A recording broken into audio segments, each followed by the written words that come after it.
My wife, Alina, always had a way of turning every wrong thing she did into something harmless. Every mistake, every boundary she crossed, every man she charmed for no reason at all came with the same rehearsed line. Don't be dramatic. It's just innocent flirting. The first time she said it, we had been married less than a year. By the 10th time, the words felt like knives wrapped in silk. It was a Friday evening when everything shifted. The night I watched her give her number to another man like I didn't exist. We were at a co-worker's birthday dinner, music pounding through the speakers, neon lights painting everyone's faces in colors. Alina looked stunning, too stunning for a casual dinner. A fitted dark dress, curls falling over her shoulders, a confident smile she wore only when she wanted eyes on her. Men noticed, and she noticed them noticing. I tried to let it go. I always tried. But tonight, something felt different. Then he walked in, tall, sharply dressed, with a calm confidence that instantly captured the room's attention. Even before he looked around, I felt Alina's posture shift beside me. Her shoulders straightened, her eyes sharpened, her lips parted slightly. She wasn't looking at me. She was looking at him. He went to the bar, ordered a drink, didn't even glance her way. But she couldn't take her eyes off him. A knot formed in my stomach. "Another drink," she said suddenly. Her glass was full. "Alina," I started. She didn't let me finish. She was already walking toward the bar, toward him. She didn't look back.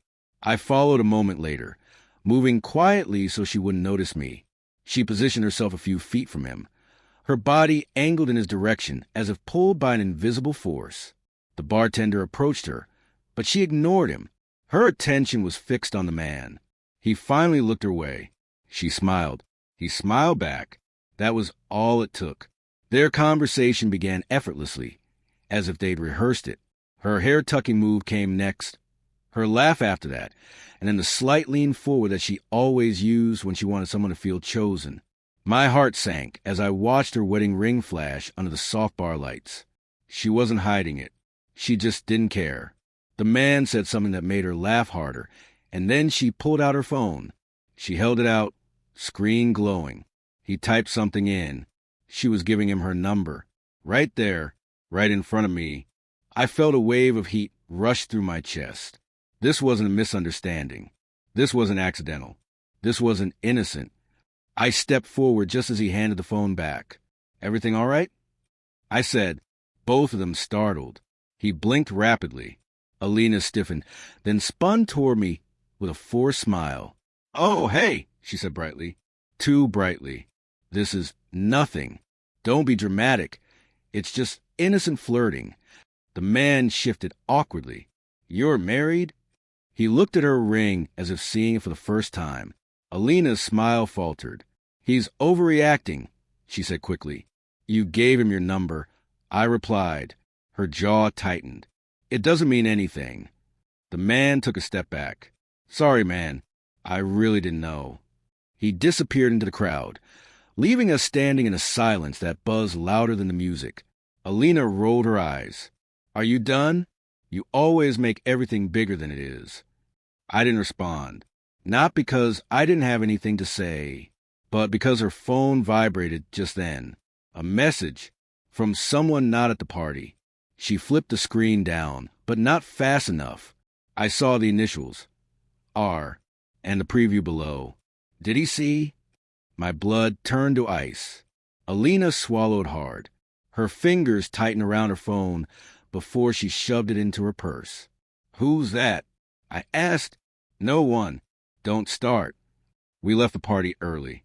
She walked ahead of me, moving fast, her heels echoing across the parking lot. I followed, my mind replaying that text message over and over, each time darker than before. When we reached the car, she finally turned around. Her face was pale, her eyes uneasy. "You're ruining tonight," she said. "You always ruin everything." "I asked you a question," I said quietly. "Who is R?" A flicker, so quick that anyone else might have missed it. "Fear." She tried to mask it, but it was too late. "Don't," she whispered. "Just don't." Her voice shook, not with anger, with dread. "Alina, I said slowly, "Is there someone—" She cut me off sharply. "It doesn't matter who he is." The world seemed to stop after that single word. He. She didn't say they. She didn't say a friend. She didn't say someone. She said he. There was no taking it back. Before either of us could speak again, her phone vibrated once more. She didn't open it, but I saw the preview glow for a second before she dimmed the screen. We need to talk. Now. Her breath hitched. Her hand trembled. She whispered something so quietly I almost didn't catch it. "Not now, please." Whoever R was, he wasn't just some man she flirted with. He wasn't just a stranger at a bar.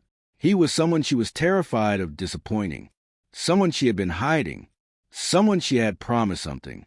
Someone who knew she was with me. Right then. And I understood something in that moment. My wife wasn't flirting for fun. She wasn't bored. She wasn't careless. She was caught in something. Something bigger than cheating. Something she didn't know how to escape. And I wasn't going to stay in the shadows much longer. The car ride home was suffocating. Alina stared out the window, arms crossed, her reflection flickering under passing streetlights. I tried to read her expression, but all I saw was a scared woman trying to pretend she wasn't terrified. Her phone buzzed again. She didn't touch it this time. She just whispered, "Please stop," like the message notifications were physical blows. When we reached home, she rushed inside before I even locked the car. I followed her into the living room, where she stood motionless in the shadows, breathing hard. "Tell me who he is," I said. No answer. "Alina, tell me." She ran her hands through her hair, pacing. "It's not what you think." "It's exactly what I think," I replied. Her eyes snapped to mine. "No, if it was just cheating, I would have told you." I felt something in my chest collapse. Just cheating? Just? The way she said it made my skin crawl. "What do you mean?" I asked, but before she could respond, the doorbell rang. Both of us froze. It was almost midnight. Alina's face turned ghost white. "No," she whispered. No, he didn't. He wouldn't." She backed away from the door like something monstrous waited behind it. I moved closer. "Who's there?" "Don't open it," she hissed, grabbing my arm. Her fingers were ice cold. The doorbell rang again, longer this time, impatient. "Alina," I whispered. "Is it him?" Her silence was my answer. My heart pounded as I turned the knob. I opened the door just enough to look outside. A man stood on the porch, hands in his coat pockets, expression calm. Too calm. His posture was relaxed, but there was something in his eyes that made my spine stiffen. Dark eyes, sharp jawline, a presence that felt like a warning. He smiled slightly when he saw me. "Evening," he said. His voice was smooth, controlled. "Can I help you?" I asked. He tilted his head. "I'm here for Alina." Behind me, she gasped, tiny, terrified, unmistakable. He heard it. His smile widened. "Ah, there you are." Alina stepped into the doorway, her body half behind mine, like she was using me as a shield. "What are you doing here, Ryan?" she whispered. "Ryan. The man behind the messages." He shrugged lightly.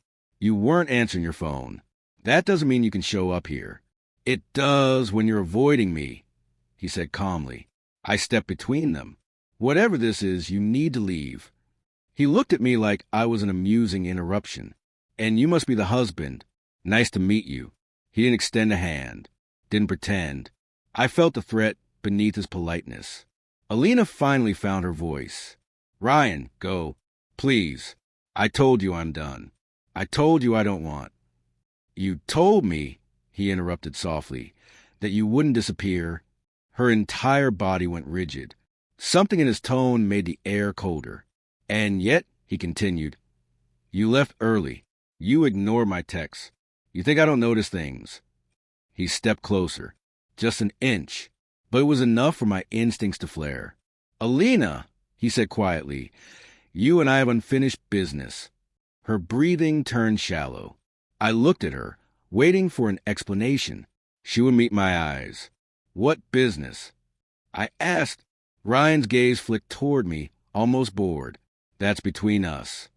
Not anymore, I said firmly. He stared at me for a long moment, and for the first time, the calm mask slipped. His eyes darkened, cold, unforgiving, calculating. Then he stepped back, raised his hands, slightly, as if saying, I'm not here to fight. Fine, he said. Not tonight. He turned to Alina. But you and I will talk. Soon. She shook her head violently. No, we won't. He smiled, slow and chilling. Alina, you owe me. And with that, he walked away into the darkness.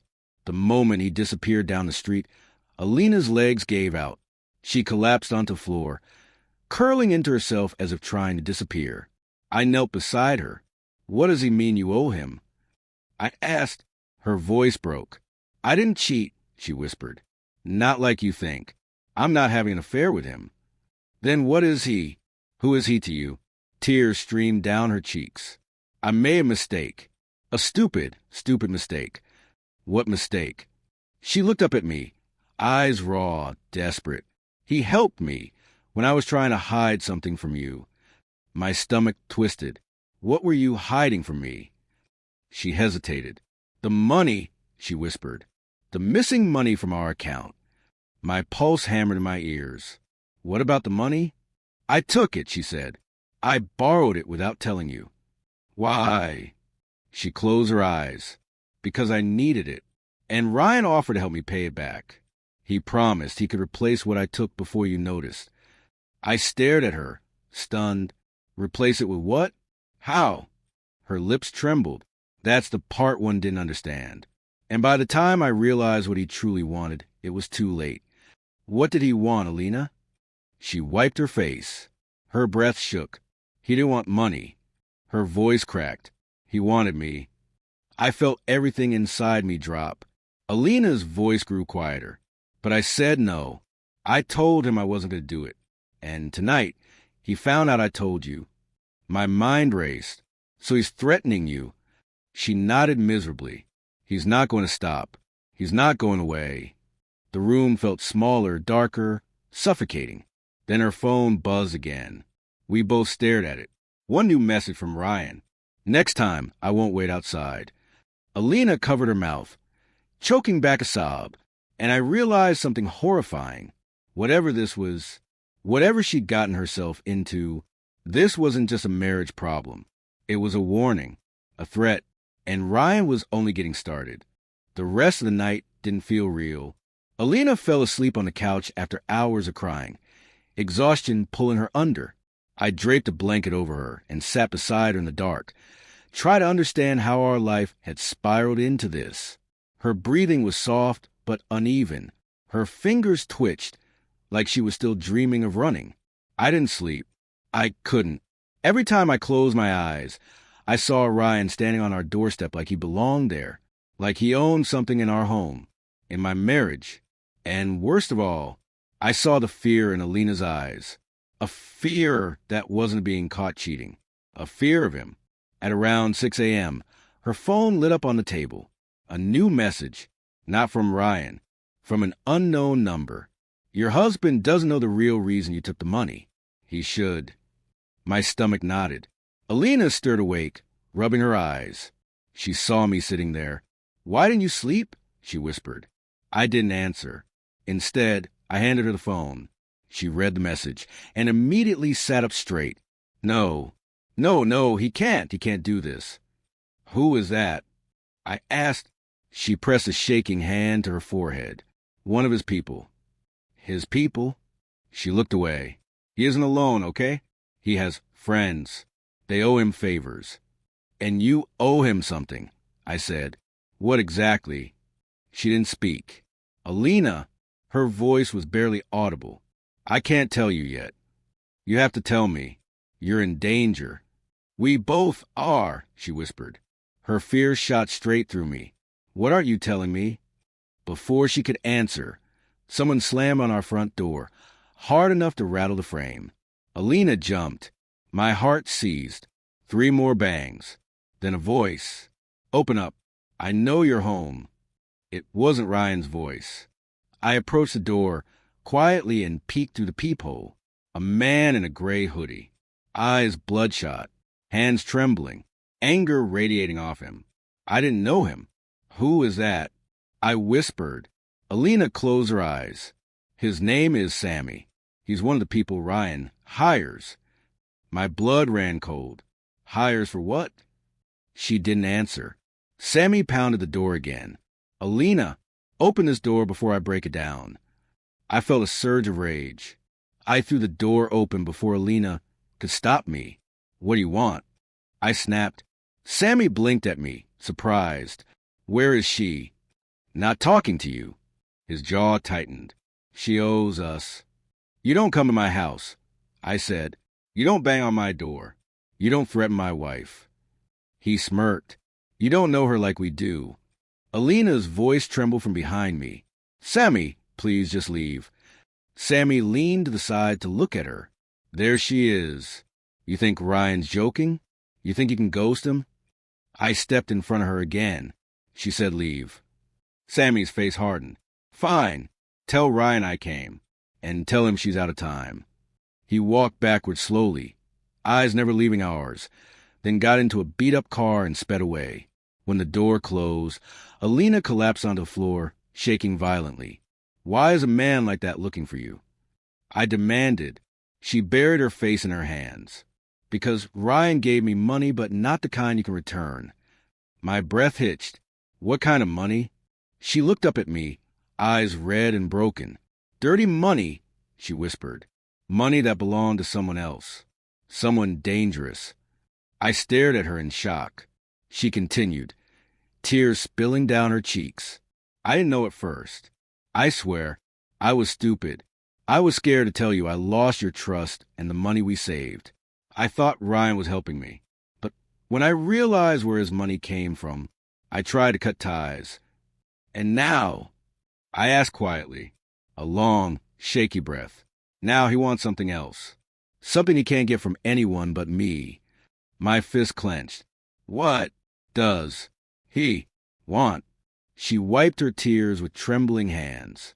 To accompany him, she said. To meet someone. Pretend to be someone's wife for one night. My blood froze. What? He said it's a simple job. Just show up as a companion. Smile. Sit beside him. Nothing physical. I didn't believe that for a second. Neither did she. And you agreed? I asked. A sob escaped her. I didn't want to, but he told me if I didn't do it, he'd make sure you found out everything. So you were doing all this to protect me? She nodded weakly. My chest tightened painfully. But he wants more, she whispered, because I backed out at the last minute, and now he's furious. I stood up, pacing as rage and fear battled inside me. This ends now, I said. We're going to the police. She shook her head violently. No, you don't understand. If we go to the police, Ryan won't wait. He'll come after us first, and he won't be alone. So, what do we do? Her eyes met mine, pleading, apologetic, terrified. There's something I need to show you, she said. She got up and walked toward the bedroom. I followed her. She went to the closet, pushed aside a row of hanging clothes, and reached behind a suitcase. She pulled out a black envelope. Ryan gave me this, she whispered. I opened it slowly. Inside was a photograph, a picture of me, taken from outside my workplace, taken recently. My blood turned to ice. He wanted me to know, Alina said trembling, that he can get to you anytime. My heartbeat thundered in my ears. Why didn't you tell me sooner? I asked, because he said if I told you, he'd send someone worse than Sammy. I sank onto the bed, the photograph shaking in my hands. This man isn't just threatening us, I murmured. He's stalking us. Alina nodded. And he wants you to meet him today, she said. I froze. What? He texted last night before showing up. He told me to meet him tonight. And after Sammy came, he'll expect me even more. I stared at her, realizing the horror. This wasn't going away. This wasn't ending on its own. Tonight was the night everything would either break or explode. The clock glowed 8:42 p.m. when Alina stepped out of the bedroom. Dressed in the same black dress she once wore the night everything started. But this time, the fabric clung to her like a bad memory, something she wanted to tear off but couldn't. Her hands trembled. Her lips were pale. Her eyes held the kind of fear a person feels only when they know something is waiting in the shadows. She whispered, "I'm ready, I guess." I stood up from the sofa. "You're not going alone." She shook her head quickly, panicked. "He said if he sees you." "I won't let him trap you again. I'll stay far. But I'm coming." She closed her eyes, then nodded weakly. Outside, the night was unusually quiet. The streets looked washed by moonlight, as if the sky sensed something was about to break. Alina sat beside me in the car, fingers twisted together, so tightly her knuckles were white. Her phone buzzed twice. She didn't dare check. Finally, she whispered, "He's going to hurt us if I don't do what he wants tonight." I looked at her carefully. "Then tonight we end this." She didn't respond, just stared at the windshield with hollow eyes. The restaurant. Ryan had chosen a place far too fancy for the kind of man he truly was. Soft golden lights, jazz humming through discreet speakers, people eating quietly, sipping wine, laughing politely, unaware of the darkness, sitting at a table near the back. Alina walked toward him, and I followed from the street, sliding around the side of the restaurant toward a tinted window. The inside was visible from one angle. Shadows stretched across tables like silent witnesses. Ryan was already there, relaxed, confident, smiling the smile of a man who believed he controlled the ending of this story. He stood up to greet her. I could see his lips clearly through the glass. "Beautiful," he said. Alina didn't smile. She sat stiffly, her breath shallow. He leaned forward.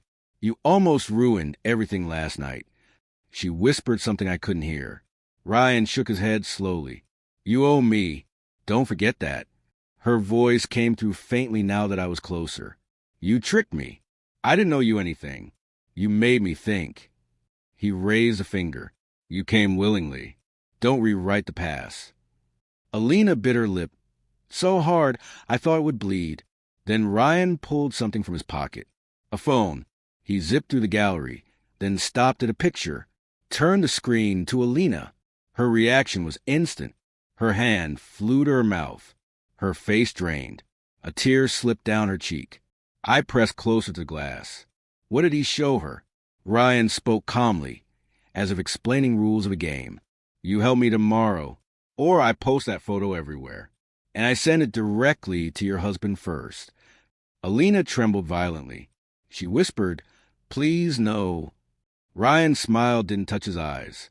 "I want him scared. I want him compliant." My blood burned. He wasn't just after Alina. He was after me. Alina's shoulders dropped. She whispered, "What do you want from us?" "Simple," Ryan said. "I want him to sign the transfer papers." "What papers?" she breathed. His smile widened. "You didn't tell him?"